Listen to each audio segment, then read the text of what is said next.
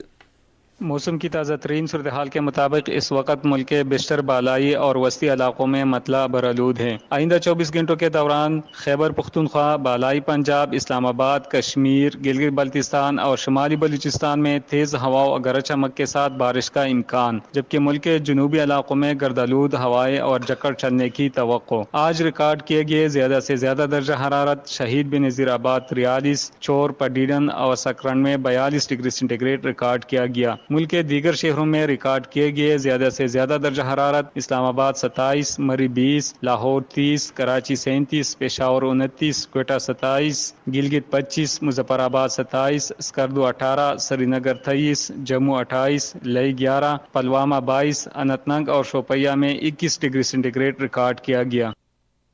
ماہر موسمیات داؤد خان کی رپورٹ آپ نے سنی۔